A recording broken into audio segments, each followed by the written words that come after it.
The moment investigators realized the evidence no longer matched a simple story of two children wandering off and getting lost, everything changed. What had initially been treated as a tragic but familiar misadventure began to unravel into something far more deliberate, far more unsettling. From that point forward, the case stopped being about searching the woods for lost footprints and started becoming a meticulous hunt for intent, planning, and human involvement.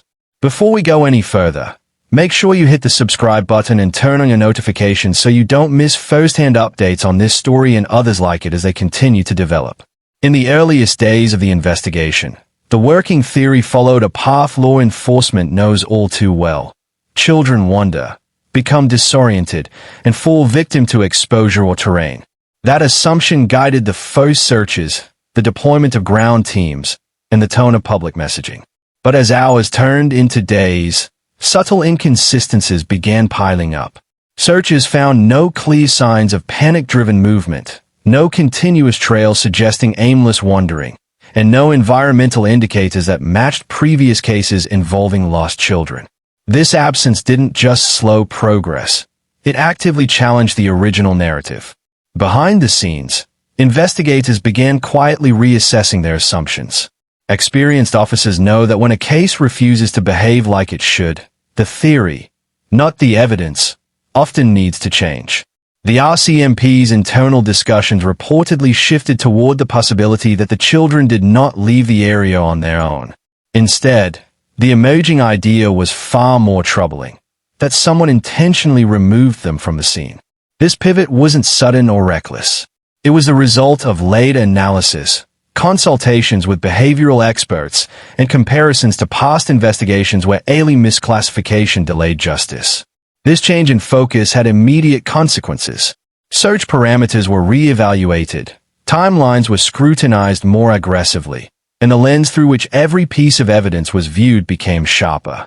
What once might have been dismissed as irrelevant suddenly carried weight. A lack of footprints wasn't just a mystery, it became a signal. Witness statements that once seemed minor were revisited for inconsistencies. The RCMP understood that moving from misadventure to intentional removal raised the stakes dramatically. It meant the case was no longer just about finding missing children. It was about identifying potential criminal responsibility. Crucially, this shift also influenced how evidence was preserved. Investigators began thinking not just about recovery, but about prosecution. Every step, every decision, had to withstand future courtroom scrutiny. That mindset marked a clear turning point. The case had crossed an invisible line, and there was no going back. One of the most disturbing developments came with the discovery of pink blanket fragments containing Lilly's DNA.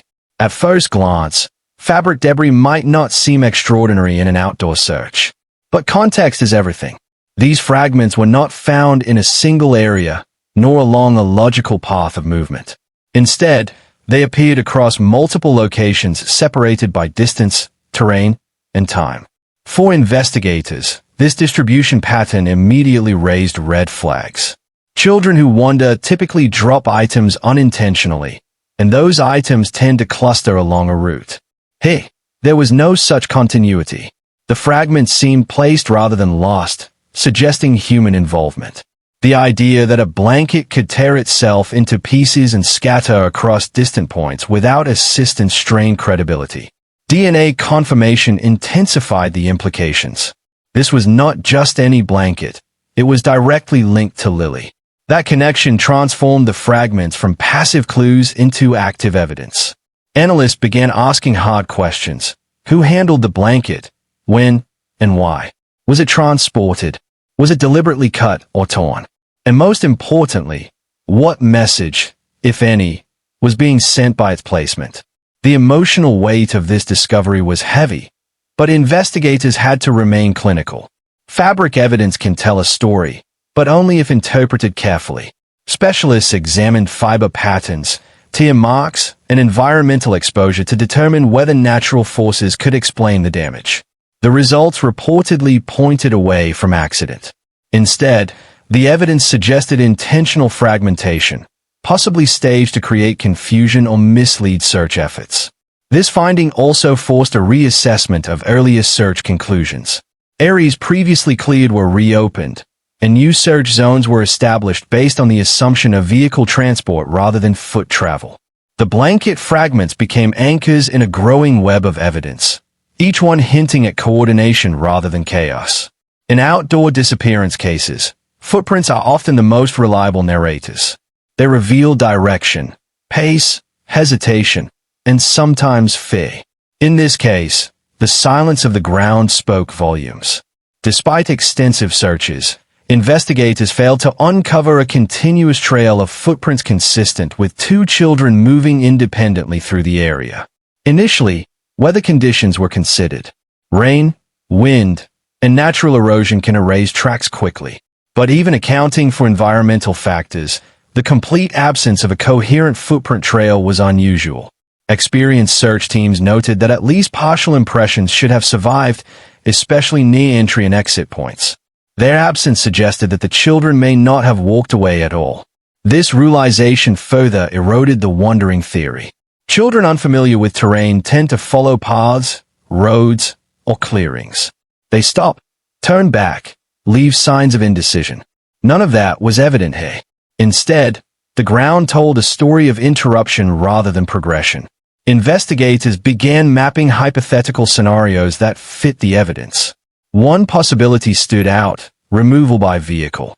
If the children were picked up or carried away early, it would explain the lack of footprints and the disjointed evidence trail. This hypothesis aligned with other emerging clues, reinforcing the growing belief that the disappearance involved planning. The absence of footprints also shifted the emotional tone of the investigation. Hope rooted in survival began giving way to urgency rooted in accountability. The focus turned toward reconstructing human actions rather than environmental outcomes. Every missing footprint became a question mark, and every question mark demanded answers. As investigators widened their scope, attention turned to the network of ATV routes crisscrossing the area. These paths, often overlooked in initial searches, offered a fast and discreet means of movement, especially at night. What made them particularly relevant was their connection to nearby rental records. Records revealed ATV rentals that coincided with critical time windows. While renting an ATV is not inherently suspicious, context matters. Investigators noted patterns suggesting purposeful use rather than recreational activity. The timing, duration, and return conditions of the vehicles raised eyebrows. Nighttime movement changes everything. Darkness reduces visibility, masks sound, and limits witnesses. Organized use of ATVs at night implies familiarity with the terrain and confidence in navigating it. This was not the behavior of someone acting impulsively. It suggested forethought and preparation. By overlaying ATV routes with evidence locations, investigators identified potential corridors of movement. These corridors connected disparate points where evidence had surfaced, offering a plausible explanation for how items, and possibly people, were transported without leaving footprints. This line of inquiry also opened new investigative doors. Rental logs provided names, payment methods, and timestamps. Surveillance footage from rental locations and nearby roads became relevant. What started as a terrain analysis evolved into a paper trail, one that could lead directly to individuals of interest. Technology introduced another layer of complexity. Cell tower data, often objective and unforgiving, began to tell a story that didn't align with public statements. Devices associated with key individuals showed movement and activity that conflicted with previously reported timelines. These discrepancies were not minor. They involved hours, locations, and sequences of events. Investigators understand that memory can be flawed, especially under stress. But repeated inconsistencies raise concerns about credibility rather than confusion. Cell data offered more than location. It suggested behavior. Periods of inactivity followed by sudden movement. Devices traveling along routes consistent with vehicle use, and pings from areas previously deemed irrelevant all demanded explanation. Each data point chipped away at the surface narrative. Importantly, this information forced investigators to reconsider the order of events. If timelines were inaccurate, then assumptions built on them were also suspect. The case required reconstruction from the ground up, guided by data rather than declarations. This case is no longer defined by uncertainty alone. It is defined by intention, on the part of investigators determined to uncover the truth, and potentially on the part of those responsible. As evidence continues to surface, one thing is clear. This investigation has entered a phase where every detail matters, every inconsistency counts, and every step brings the possibility of justice closer.